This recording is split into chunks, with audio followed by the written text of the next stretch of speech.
broadcasting live from an undisclosed location. This is the TCMMA podcast with your host, Chris Cross. Whoa!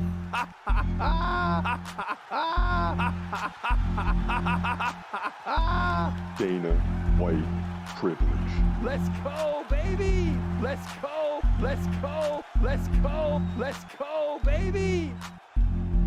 Dana White privilege. Privilege. Yes, sir. We're back. Always something happening in the UFC. Off day today. We're chilling, man. Beautiful Saturday. Also got some work done around the house. Tended to the needs. And now it's time to jump on the podcast. So no UFC tonight. So we're just chilling. That's why we got so much time on our hands. Figure we get another show in. Because there's always breaking news in the UFC. Every day there's something going on. Saturday, Sunday, Monday, Tuesday, all the way around. Especially midweek though. Midweek there's always a lot going on. And then you can just chew on it the rest of the week. But welcome to the show.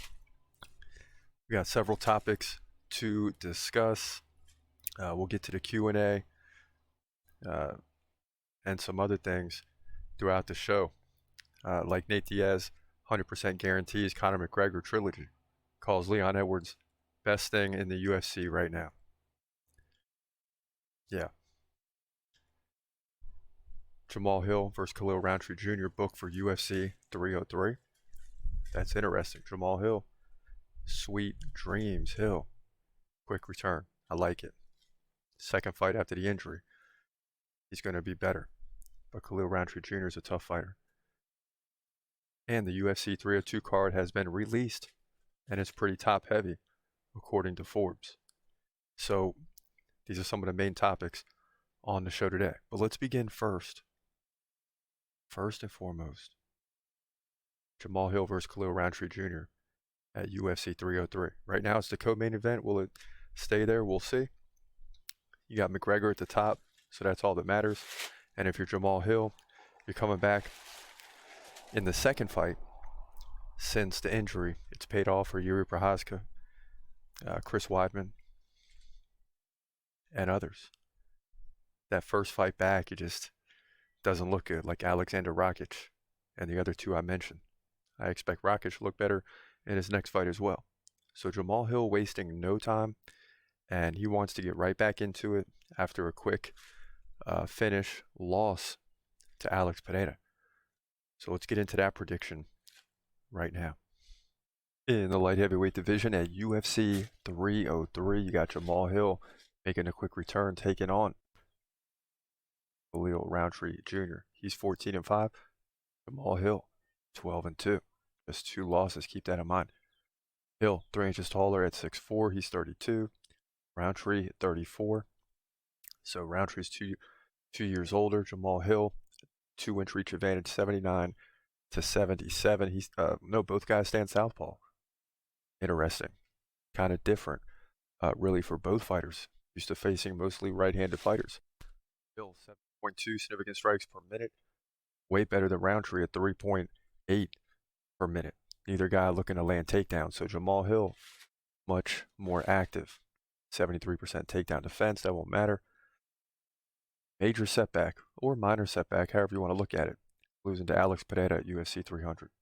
Main event, first fight since the injury. But before that, he was unstoppable, beating Glover Teixeira, Thiago Santos, Johnny Walker, on his way to a UFC title. Now, Khalil Rountree Jr. is on the march, winning 5 in a row. Most recently against Anthony Smith by KO. He also KO'd Chris Daukaus and beat Dustin Jacoby by split decision. Dominated Carl Roberson, second round KO, and Modestas Bukauskas, second round KO. Man, so this is going to be interesting. Because Rountree Jr. has KO power, but so does Jamahal Hill. And much like all these other really good fighters, Yuri Prochazka, to name one, there's several others, when they come back in the second fight following the injury is when you really see them take off. Now, Rountree Jr. is going to be a tough fight. You know, I sort of have a bad feeling about this, but I'm going with Sweet Dreams, Jamahal Hill. I don't think it's going to be easy, and it could be rough at times, but this is the second fight. Since the injury, he's going to be more comfortable, like Chris Weidman. Uh, Again, to name just a few fighters, in their second fight, they look much better. Jamahal Hill wins this thing by KO. It might look the other way for a minute, but Jamahal Hill, aka Sweet Dreams, will come through to move to 13-2, in my opinion, by KO, third round, light heavyweight division, UFC 303.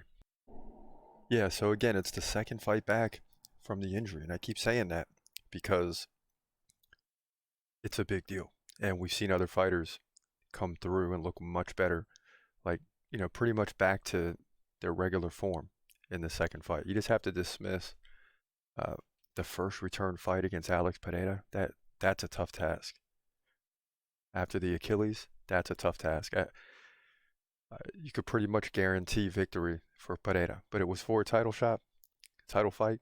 So, it had to be interesting, and no one really knew what was going to happen. But looking back now, and as we said leading up to the fight, it was an easy one to predict.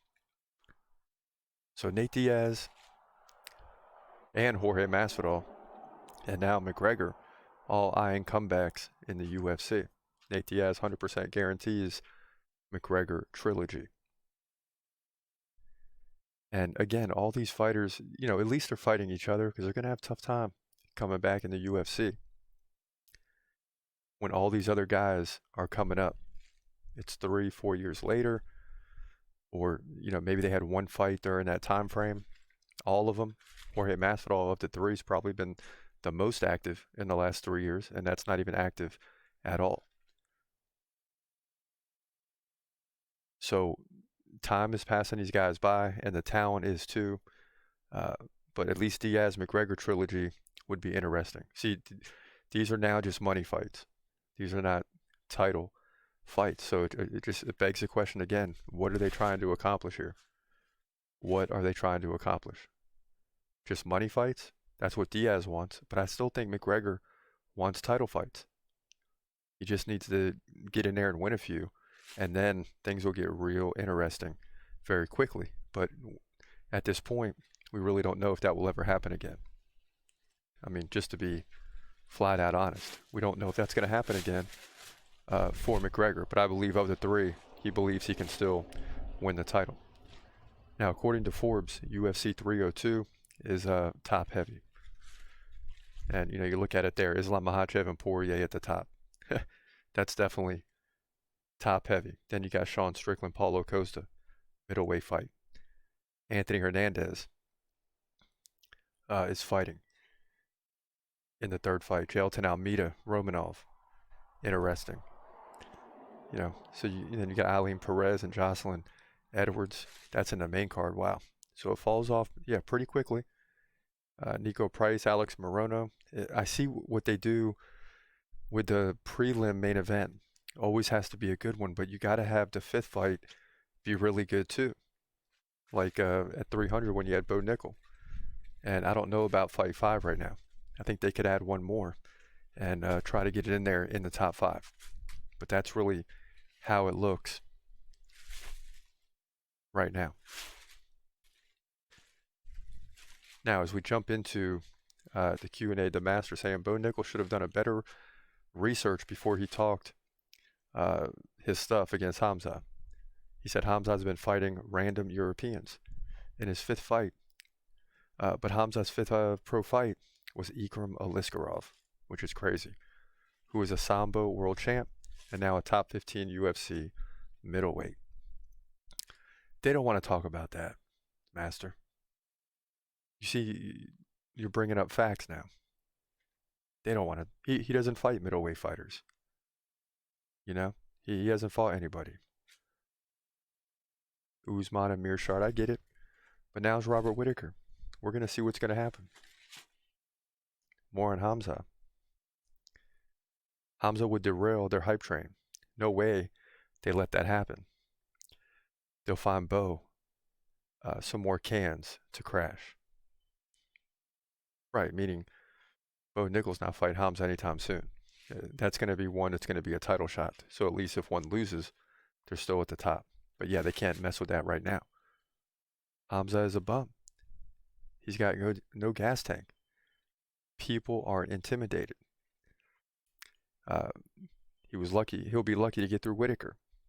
So, and Bo will end Hamza.